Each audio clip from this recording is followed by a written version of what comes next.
Bien, buenas tardes. ¿Cómo están todos? ¿Bien? Recién algunos estaban con calor, ahora están con frío. Se va despoblando la zona de los aires. Estamos complicados con los gustos acá, ¿sí?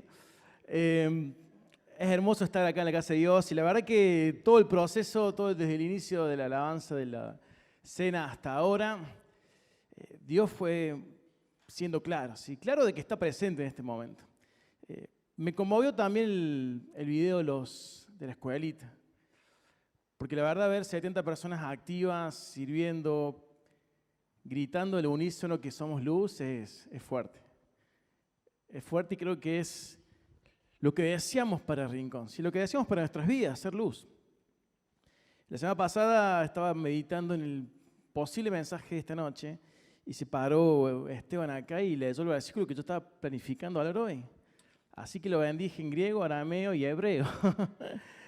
Y ahí de inmediato tuve que volver a un plan B, a algo que Dios venía poniendo en mi corazón respecto a la vida de Nehemías. Es la tercera vez que hablo de Nehemías en el púlpito y es porque sinceramente es una historia conmovedora, una historia que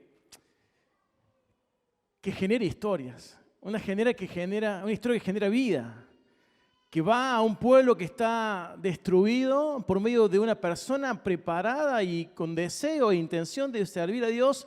Dios lo levanta, le pone en su corazón una espina por el pueblo y él vuelve y siendo un simple copero, sin estrategias militares, sin preparación política, académica, de ingeniería, de lo que usted quiera, él fue y en 52 días reconstruyó el templo, los muros. Pero después de ahí tenía que pasar algo más porque no solamente el pueblo estaba sustentado en los muros, sino que había que trabajar con las personas que estaban dentro del muro. Por eso Nehemías, vamos a ir todos a Nehemías capítulo 8. Podríamos bosquejarlo de una forma muy sencilla. Si lo partiéramos en medio, del capítulo 1 al 6, habla de la reconstrucción de los muros. Vamos a ir viendo todo el proceso desde el inicio, desde el llamado de Dios a Nehemías, las cartas de los permisos de los reyes y todo lo que fue pasando. Y desde el capítulo 7 en adelante hasta el capítulo 13, ya trabaja y habla de la reconstrucción de las personas, del pueblo en sí mismo. Por eso acá el capítulo 8 es un capítulo bisagra, es un capítulo que marca una antítesis, hace un punto de inflexión. Y vamos a leerlo desde el versículo 1 al 10. Nehemías 8, 1 al 10. Venido el mes séptimo, los hijos de Israel estaban en sus ciudades.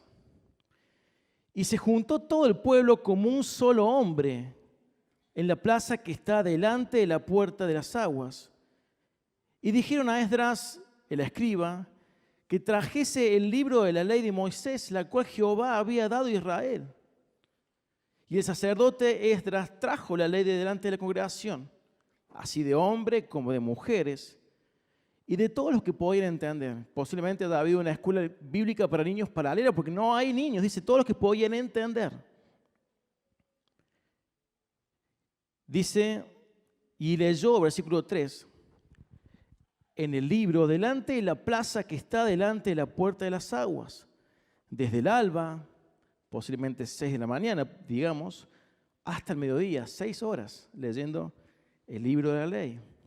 Y dice que el pueblo, en presencia de hombres y mujeres, que estaban atentos, versículo 4, y la escriba Esdras estaba sobre un púlpito de madera, creo que ha sido que lo heredamos por la antigüedad, dice, estaba sobre un púlpito de madera que había hecho para ello, y junto a él estaban Matatías, Semanías, Urías, Ilisías, Maasías, a su mano derecha, y a su mano izquierda Pedaías, Misael, Malquías, Hasum, Hasdabaná, Zacarías y Mesulam.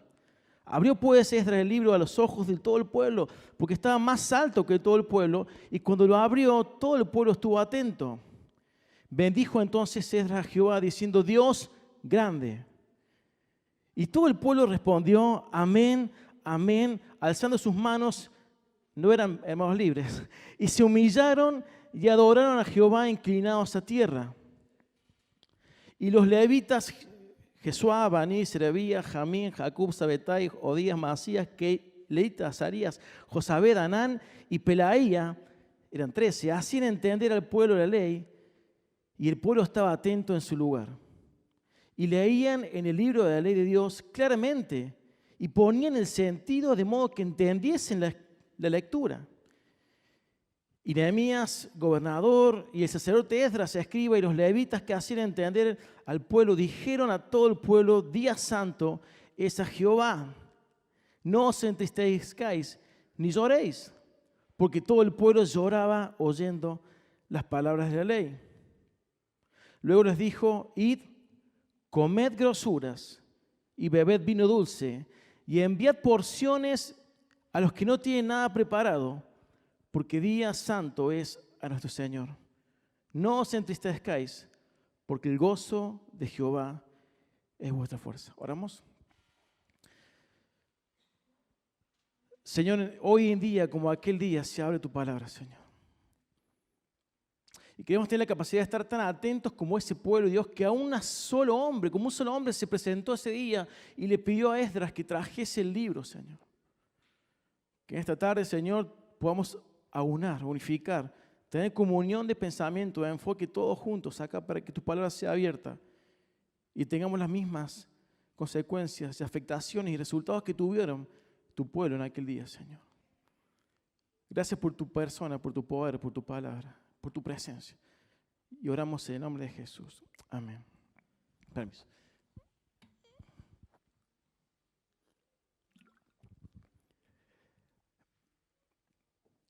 La historia ya la anticipé. El pueblo de Israel está exiliado, vuelve Nehemías, construye o reconstruye los muros y empieza a trabajar en personas. Pero lo más llamativo es que el pueblo solo, después de que se construyó el muro, el pueblo solo decide a una voz llamar a Esdras, llamar a Nehemías y pedirle que por favor trajesen el libro, traigan el libro. Es como que luego de la reconstrucción, de ver las miserias, de verse de nuevo sólidos, de verse de nuevo de pie como pueblo, como ciudad, entendieron que era necesario volver a recuperar la identidad. Por eso el título de esta noche es Recuperando mi identidad. Porque ellos que en tantos años de distancia, de desconocimiento, de apatía, de no conocer el libro, ven cómo Dios empieza a acercarse a ellos por su gracia y empiezan a despertarse.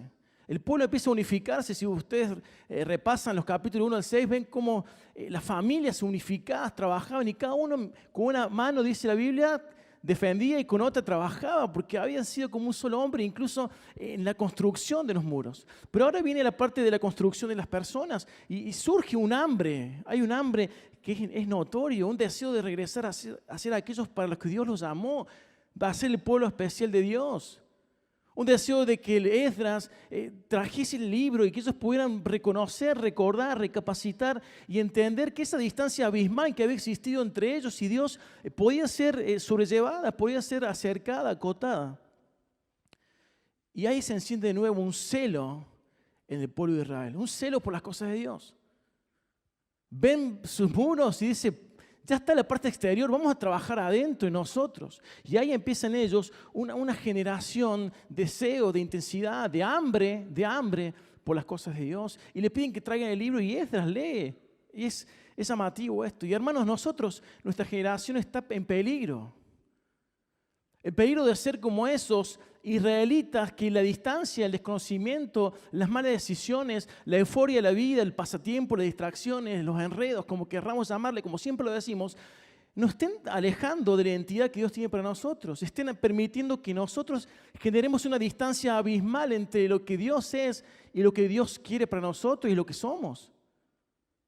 Y posiblemente lleguemos a convertirnos en religiosos, que justamente es eso. Es una persona que tiene afecciones espirituales, tiene un llamado, tiene una cercanía a lo espiritual, pero no hay un traslado de lo que Dios es y lo que Dios quiere en la vida. Y de repente hay un pueblo apático, vidas apáticas, vidas estériles, carentes de resultados, carentes de frutos. Y ahí está el Señor generando en ellos un despertar, y yo temo que nosotros estemos quizás, posiblemente, tal vez, en situaciones similares porque estamos siendo cristianos, pero estamos descuidando el acercamiento, el hambre, el celo real por las cosas de Dios. Yo puse acá que la tecnología nos ha atacado, nos ha invadido. De modo tal que no podemos estar 10 minutos sin ver el celo. Es mi problema, lo confieso. Tengo una dependencia, es como si el celo fuera una parte de mi cuerpo. De hecho, hay una fobia que se llama nomofobia, ¿sí? Que es el miedo, acá puse, es el miedo atroz a salir de casa sin el celular. ¿No le pasó una vez que estás sin el celu y te sentís desprotegido? Es como si se fue la especie, no sé. Es una locura. Yo conozco compañeros que se han vuelto 52 kilómetros a buscar el celular porque no pueden estar sin el celular 8 horas de trabajo. Y no por cuestiones laborales, sino por esta nomofobia, de no poder estar sin la dependencia que uno genera en cosas materiales, en cosas pasajeras que van aniquilando y maltratando el proyecto de Dios para nuestras vidas. Y pongamos celular, pongamos redes sociales, pongamos una serie, le pongamos Gran Hermano, espero que nadie vea esa basura, pero podemos poner cualquier título, cualquier cosa, cosas, planes sociales, deporte, lo que usted y yo decimos, que van postergando, van minimizando el espacio de Dios en nuestra vida y terminamos alejados de la palabra de Dios. Y nuestras Biblias, si tuviésemos Biblias todos tangibles, de material, de papel, posiblemente estén acumulando polvo. Me ha pasado a mí. Las estadísticas no mienten. Estuve leyendo y en Argentina no hay muchas estadísticas, pero en Estados Unidos hay un dato llamativo que dice que en pandemia del 2021 al 2022, 26 millones de norteamericanos dejaron de leer la Biblia. Es un número devastador. Los mismos investigadores dicen así: lo que descubrimos fue desconcertante, descorazonador y perturbador.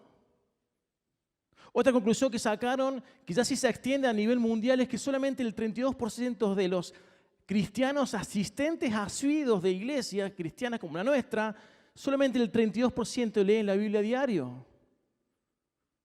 Trasladándolo desde allá hacia acá, podemos decir que de este salón solamente los espirituales de esta ala son los que leen la Biblia, pero es algo que es llamativo y es algo que es peligroso.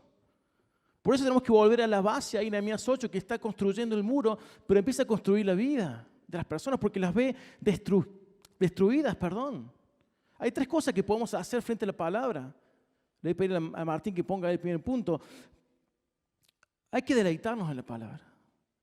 Hay 3 formas que yo puse, 3 acciones. En primer lugar, acercamiento, Martín, acercamiento. Imagínense Nehemías. Él trabajó apasionadamente para la construcción ¿de qué? De muros. Pero su visión no iba hacia los muros. Él estaba pensando en la desgracia de su pueblo. Entonces él deseaba que en algún momento esto que estaba pasando sucediera y de repente el pueblo solo, sin que él lo dijese, sin que nadie lo insistiera, empezó a buscar a Dios y pidió el libro. Entonces él genera en él un gozo conmovedor. De ver que solamente el pueblo a una voz decide escuchar atentamente el libro de la ley. Que a una voz deciden pedir el libro y pasar horas, 6 horas por día, por una semana, escuchando de pie, la palabra de Dios. A veces hablamos acá largo, y un larguero y un palero, y ya nos quejamos, pasó 42 minutos. Hermanos, 6 horas ininterrumpidas. No había break, no había baños, nada. Estaban todos atentos, porque había un acercamiento a la palabra de Dios. El llamado es a deleitarnos. Dice el apóstol, deseemos como niños la leche espiritual no adulterada. Desear es volver a tener hambre por las cosas de Dios. Es decir, volver a acercarme a la palabra de Dios, que es infalible, que es la autoridad final, que es la que nos puede mostrar el camino de la salvación, pero también nos puede mostrar el camino de la sabiduría. La que puede invitarnos a vivir una vida, como dice el Señor, abundante. A recuperar el entusiasmo por buscar a Dios. Es llamativo, pero la palabra entusiasmo viene de dos uniones, que es encima y teos. Teos es Dios. El entusiasmo es estar en Dios. Una vida entusiasta, una vida que tiene ánimo, una vida que quiere ir por más cosas, conquistar, como hablamos el otro día, es una vida que tiene un acercamiento a Dios. Volvamos, hermanos, a estar hambrientos por las cosas de Dios. No sé quién de acá suele hacer dietas. Yo claramente no muchas, o me frustro muy rápido. Pero dicen los que saben, los que lo han padecido, que los primeros días de la dieta, si vos comes menos, ¿qué pasa con el estómago? ¿Sí? Chica. Y el otro día una persona me decía, se me achicó el estómago. A mí se me agrandó.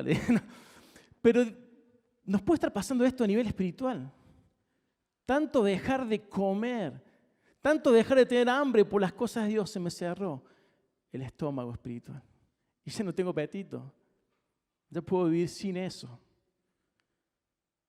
Por algo, Oseas dijo que el pueblo de Israel fue destruido, ¿por qué? Por falta de conocimiento. Lutero dijo una vez, la Biblia está viva, me habla. Tiene pies, me persigue. Tiene manos y me agarra. Nos acerquemos a la palabra. En segundo lugar, hay que tener una admiración por las palabras de Dios. Hemos dejado de tener admiración y respeto por la palabra de Dios. El pueblo a una sola voz, cuando el versículo 5 se pone a leer Esdras, dice que se pone de pie, dice el versículo 5, abrió pues el libro a ojos de todo, y cuando lo abrió todo el pueblo estuvo atento y se puso de pie. ¿Dónde estaba? Bueno, después dice ahí que se puso de pie, anoté mal el versículo. Pero había una atención, había una disposición, había una necesidad de buscar a Dios que era generada por una admiración, no por los rollos en sí mismo, como un objeto religioso, sino por lo que significaba, por la comprensión de ellos de lo que había acá adentro, que ellos sabían que cuando se abría el libro, el rollo, algo podía pasar. Y usted y yo tenemos que entender lo mismo y tenemos que volver a tener ese sentir de saber que cuando este libro se abre, algo puede pasar, algo va a pasar. Si yo clamo a Dios con ese hambre que ellos tenían, algo va a suceder. No son palabras solamente que informan, son palabras que transforman. Son palabras que dan vida, son palabras que muestran el corazón de Dios. Por eso tenemos que tener admiración por las palabras de Dios, respeto, ubicarla en el lugar correcto de nuestras vidas. Yo por ahí renegaba con mi papá porque él me decía, no dejes la Biblia en cualquier lado. Pero papi, y se la ponen en cualquier lado. Y pasó el tiempo y mis hijos tienen la Biblia de niños y yo la estoy levantando. No puedo que esté en el piso, pero no es el libro en sí mismo, pero es lo que contiene, es el respeto a lo que Dios nos quiso decir. A menos que honremos la palabra de Dios, difícilmente la leeremos. Rara vez la entenderemos y nunca seremos conmovidos. Admiración por la palabra de Dios. ¿Dónde quedó tu Biblia, amigo, hermano, hermana? Tenés que ir a tu casa y sacudir el polvo por la vergüenza de haberla descuidado. Acercamiento, admiración. Pero claro, esto es un proceso.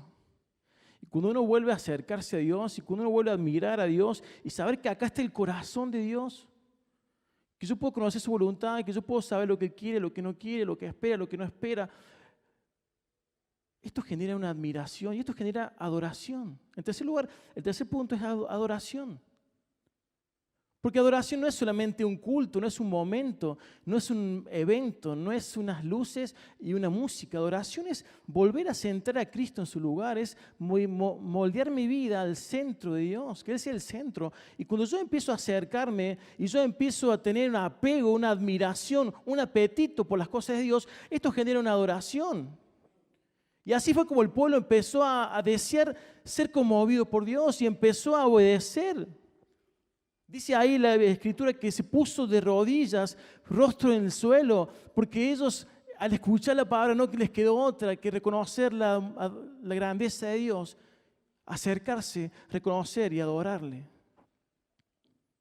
Por eso, amigos, hermanos, entendamos que es necesario ir con esta actitud hacia Dios. Dice el apóstol, sabiendo que el que le busca, que sepa que le hay algo, hay alguien, quien es galardonador de los que le buscan. Y está un Dios ahí al que yo puedo acercarme, al que yo puedo admirar y al que yo puedo adorar y volcar mi corazón y obedecer y rendir mi voluntad a su palabra. Busquemos el libro. Seamos con el pueblo de Israel que volvió a recordar de las cosas de Dios y pidió que traigan el libro para entender la palabra de Dios, pero más que nada para experimentar el poder de Dios. Y no ser poderosos o superpoderosos. Es una vida que puede derrotar el pecado, que puede decir que no a las tentaciones, que puede planificar y proyectar cosas espirituales e ir por las aspiraciones que Dios tiene para nosotros. El otro día, el viernes, Rubén de Leu estuvo con nosotros y habló de las limitaciones que nosotros le ponemos a Dios. Y estamos como una soga y no podemos irnos más allá. Y quizás Dios nos está llamando a cortar la soga para ir más profundo. Como cuando los sacerdotes ingresaban al agua, recuerdan con el arca, en el río. Y Dios les dijo, cuando pisen, el agua se va a abrir. Y ellos iban pisando y no se abría, pero cada paso que iban dando de fe, cuando más profundo se iba, es cuando Dios abrió el río. Un paso más para experimentar el poder de Dios. Por eso, el desafío en primer lugar es deleitarnos en la palabra. En segundo lugar, dice acá la Escritura, versículo 6. Bendijo entonces Esdras a Jehová, Dios grande, y todo el pueblo respondió amén, amén, alzando sus manos. Y se humillaron y adoraron, inclinados a tierra. Y los levitas, versículo 8, y leían el libro de la ley de Dios claramente y ponían el sentido de modo que entendiesen la lectura. Nehemías el gobernador y el sacerdote Esdras y todos dijeron, día santo es a Jehová, no se entristezcan ni lloren, porque todo el pueblo estaba llorando al escuchar las palabras de la ley.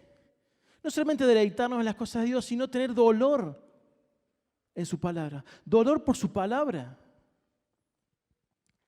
El pueblo de Israel está en una situación histórica. Ha pasado el tiempo, el siguiente punto ahí, ha pasado el tiempo, ha pasado la distancia de Dios, deciden volver a las cosas de Dios, piden el libro de la ley, se acercan, admiran, adoran, pero de repente todo el pueblo empezó a llorar. Había lágrimas, había una congoja en todo el pueblo, a una voz. Esto es increíble. Y acá nos toca pensar por qué pasó esto. Génesis, Éxodo, Levítico, Número, estaba leyendo el Pentateuco, quizás Esdras. Y ellos, al escuchar las historias de Dios, al recordar las grandezas de Dios, al recapacitar el por qué ellos fueron exiliados, al ver los fracasos de sus padres, a ver los pecados de sus antecesores y los suyos, cuántas cosas empezaron a recordar, a repasar, a ver que se habían olvidado y de repente toda esa historia que ellos habían perdido fue tan fuerte para ellos que no pudieron otra cosa que llorar. Comprendieron el alcance de su desgracia, comprendieron el alcance de su fracaso. Y tenemos que aprender a hacer análisis. Porque eso es quizás lo que más nos cuesta. Cuando uno se acerca a Dios, cuando uno va a un culto como este, como siempre decimos, 52 cultos al año, más los sábados, más los jóvenes, más la escuelita, más discipulado. ¿Cuántos momentos de formación tenemos? Pero ¿cuántas veces lloramos? Porque Dios nos habla al profundo. ¿Cuántas veces yo permito que Dios me muestre algo que me conmueva, que yo pueda analizar cómo estoy parado yo frente a Dios? Si estoy en concordia, si estoy en discordia, si lo que Él piensa, si lo que Él desea se ajusta a lo que estoy viviendo o no, o al revés. Si yo estoy haciendo a un Dios a mi imagen y semejanza y manejo a Dios como yo quiero y juego una religión, ellos cuando se dieron cuenta y comprendieron y Dios se abrió sus ojos. Después del análisis, ellos abrieron sus ojos y lloraron. Abre mis ojos, unge tus ojos con colirio, para que veas. Entonces, al analizar la situación, al ver el diagnóstico de su alma, al recordar, al repasar, al ver todo lo que pasó desde el poder de Dios, la rebeldía del pueblo, ellos lloraron. No pudieron otra cosa que llorar. Estallaron en llanto y lágrimas por su pecado. La palabra que usa ahí, habla de luto. Solamente se usaba ese verbo, solamente se usa para pérdidas de personas muy queridas. Es como si ellos estaban llorando angustiosamente, profundamente, desgarradoramente, como si hubiesen perdido a alguien muy íntimo. Y claro que sí era íntimo porque era Dios mismo, el que ellos habían imprudentemente abandonado. Haciendo un análisis, hay que llegar al arrepentimiento. Y mira lo que dice Joel 2:12. Por eso pues ahora, dice Jehová, volveos a mí con todo vuestro corazón y con ayuno y con lamento y con llanto. Rasgad vuestro corazón, no vuestros vestidos. Vuélvanse a Jehová vuestro Dios, porque es misericordioso y clemente, tardo para la ira y grande en misericordia. Arrepentimiento. ¿Por qué lloraron? Porque cuando escucharon todo lo que Dios era, cuando vieron los parámetros de Dios, cuando vieron los estándares de calidad del corazón de Dios, no pudieron otra cosa que compararse, analizar y darse cuenta que estaban lejos de eso. ¿Por qué lloraron? Y la pregunta es, ¿por qué yo no lloro? ¿Por qué yo no lloro? ¿Por qué me he hecho una coraza? ¿Por qué me he hecho una porosis? ¿Me he hecho un corazón calloso? ¿Por qué me he hecho un entendimiento entenebrecido? ¿Por qué he dejado de tener sensibilidad en la soledad con Dios? ¿Por qué nos pasa de que yo me acerco a Dios y rara vez me conmuevo? Quizás porque tengo un corazón de piedra. Y me he convertido en un cristiano de estatua de sal con una conciencia endurecida. Y Dios nos llama a veces al quebrantamiento. Quebrantamiento. Y suena raro decir que Dios nos llame a llorar. Pero dice el apóstol dijo en 2 Corintios 7:10, porque hay tristeza que es según Dios, la cual produce arrepentimiento, de la cual no hay que arrepentirse, pero la tristeza del mundo produce muerte. El apóstol dice, hay una tristeza, hay un dolor, hay un llanto que trae beneficios. Y no te arrepientas de arrepentirte de cosas. Tenemos que arrepentirnos de no dolernos por cómo estamos, por el descuido, por la distancia, por la frialdad que hemos tenido con las cosas de Dios. Tenemos que arrepentirnos por no acercarnos, por no admirar, por no adorar. Tenemos que arrepentirnos por no tener hambre por las cosas de Dios. No todos. Si vos no estás en este grupo, te felicito y ayúdanos a los que estamos pasándola mal para despertar.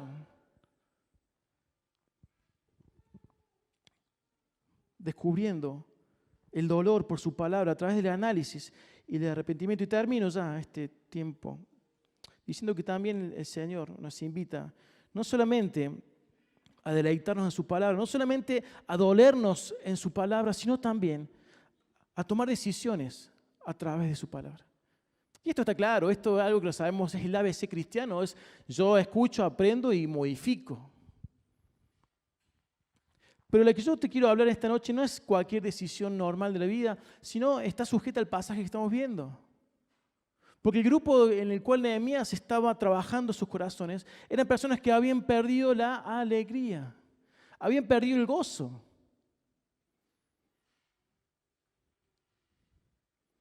Tantos años cautivos, tantos años exiliados, tantos años viendo la miseria en la que se habían convertido, tantos años de fracaso, tantos años quizás rebelándose contra lo que Dios pudo haber hecho y no hizo, hicieron que ellos estuviesen sin alegría. Y después de haber leído la ley, ellos lloran, se lamentan, se arrepienten. Y Nehemías dice, no está mal arrepentirse, háganlo porque es una tristeza que produce arrepentimiento y produce algo de Dios. Pero basta, nos gocemos. Porque cuando yo me entristezco, cuando yo me deleito en la palabra de Dios y yo dejo que Dios me permita arrepentirme de mi fracaso espiritual, es un tiempo de conmemoración, es un tiempo de celebración. Cuando alguien vuelve a vida, cuando alguien toma la decisión por Cristo, cuando un cristiano caído se levanta, no es para condena, es para gozo. Cuando yo mismo me arrepiento de algo que he hecho y decido volver, no es para condena, no es para el fracaso eterno, es para levantarme de vuelta y hay que celebrar eso. Celebrar la recuperación, celebrar la restauración de las vidas. Pienso siempre que a veces somos más propensos a señalar que a levantar, que a ayudar, que a corregir, que a abrazar. Y Nehemías ve todo eso y ve que todos lloraban. Y él decide decir, basta, no lloremos tanto. Porque este tiempo, si bien fue duro, es para que Dios haga algo ahora, a partir de hoy. Hoy va a hacer algo Dios. Nos gocemos porque el gozo de nuestro Señor es la fuerza. Y hay 3 cosas que Dios nos invita a recuperar esta noche. El primero es el gozo. Hay que activar el gozo. Y si acá en este lugar o ahí en la pantalla alguno ha perdido el gozo, la Biblia dice que el gozo del Señor es nuestra fuerza. Satanás quiere robarnos el gozo porque roba la fuerza de los cristianos. Cuando él roba el gozo, roba la potencia, roba la posibilidad, roba el proyecto. Por eso él ataca el gozo y pone elementos que son robadores diarios de alegría porque enfrentamos tropiezos, malas situaciones, malos momentos, rupturas familiares, problemas económicos. Y Dios permite porque Él sabe que puede pasar algo distinto. Porque cuando se abre la ley de Dios, algo puede pasar. Yo sé tu estado y ni el mío, pero en algún momento Dios nos va a invitar a recuperar el gozo. Y hay 6 elementos que yo encontré en la Biblia que nos van a hacer despertar el gozo que Dios tiene. Dice Jeremías 15:16. Fueron halladas tus palabras y yo las comí y tus palabras me fue por gozo y por alegría de mi corazón porque tu nombre se invocó sobre mí, oh Jehová de los ejércitos. El primer gozo que Dios quiere recuperar es el gozo de hacer personal la palabra de Dios. Y esto es lo que hemos hablado toda la noche, que venimos buscando que Dios despierte el hambre por sus cosas. En segundo lugar, el gozo de producir. Dice 1 Crónicas 29:9, y se alegró el pueblo por haber contribuido voluntariamente, porque de todo corazón ofrecieron a Jehová voluntariamente. Quizás hemos perdido el gozo, hermanos. Quizás el enemigo aprovechó nuestro desgano, aprovechó nuestro fracaso, aprovechó nuestras ganas de servir, porque el gozo de producir, porque producir da gozo. Porque servir a Dios da gozo. Y quizás alguna esta noche alguien está triste, está abarrotado, está abandonado, está fracasado. Y Dios te dice, ¿quieres recuperar el gozo? Acércate a mi palabra. ¿Quieres recuperar el gozo? Empieza a producir, empieza a servir. Vas a encontrar de vuelta el gozo. En tercer lugar, el gozo de predicar. Dice Salmo 126, los que sembraron con lágrimas, con regocijo segarán. Irán andando y llorando el que lleva la preciosa semilla, pero va a volver con regocijo trayendo sus gavillas. Si yo he perdido el gozo es porque posiblemente he dejado de predicar, he dejado de pertenecer a los grupos que van hacia allá y traen a los perdidos. El viernes el Señor nos confrontó y nos preguntó ¿cuántas personas has predicado en la última semana? Ponete a pensar, Marcos, ¿cuántas personas le predicaste en la última semana? En los últimos 10 días, en el último mes, en el último año, en los últimos 10 años. ¿A cuántos le predicaste uno a uno? Uno a uno. No con testimonio, sino con palabras. Y quizás hemos perdido el gozo porque no estamos predicando. Cuarto, el gozo de pedir. Dice el Señor, Juan 16:24, hasta ahora no habéis recibido. Va de vuelta. Hasta ahora nada habéis pedido en mi nombre. Pedid y recibiréis para que vuestro gozo sea cumplido. Quizás no estamos pidiendo como conviene. Quizás bajamos también los brazos en la oración. Y estamos dando armas, elementos, espacios al enemigo para robarnos la fuerza. Porque dejé de predicar, porque dejé de buscar a Dios, porque dejé de producir, porque dejé de pedir. Quinto, porque dejé de proyectar. El gozo de proyectar, dice 3 Juan 1:4. No tengo yo mayor gozo que este, que el oír que mis hijos andan en la verdad. Y quizás yo no tengo gozo porque no proyecto vidas espirituales en otras personas. Y no hablo de mis hijos, mis 3 hijos, solamente. Hablo de discipulado, hablo de transmitir lo que Dios me dio a otros, uno a uno. La gran comisión es ir por todo el mundo y predicar el evangelio, hacernos discípulos. La pregunta que hicimos recién, que nos hizo el Señor el viernes, se repite: ¿cuántas personas hemos discipulado? ¿Cuántas vidas hemos proyectado en los últimos meses? Y por último, en sexto lugar, lo que encierra todo, el gozo de su presencia. Y este es el principio y el fin de todas las cosas. El salmista decía, me mostrarás la senda de la vida. En tu presencia hay plenitud de gozo. Volvamos a Dios. Y así como en ese día ellos estaban distantes, pero pidieron que traigan el libro. Y cuando se abrió el libro, ellos lo reverenciaron y adoraron y se acercaron y adoraron a Dios. Lloraron ese día, se arrepintieron y Dios despertó una nación. Y hoy Dios puede despertar una vida. Hoy Dios puede despertar una familia, puede despertar un padre, un sacerdote que ha descuidado su casa. Hoy Dios puede despertar una madre que no está haciendo los deberes espirituales en su casa. Un abuelo, un mayor que piensa que está al costado del camino y Dios te dice, no, tenés que volver a proyectar porque te va a dar gozo. Un matrimonio que quizás dejó de servir y está ahí en el banco de suplentes. Dios te dice, es tu momento de ser protagonista. Recupera el gozo, predica, proyecta, participa de las cosas espirituales. Porque en la presencia de Dios hay plenitud de gozo. ¿Oramos?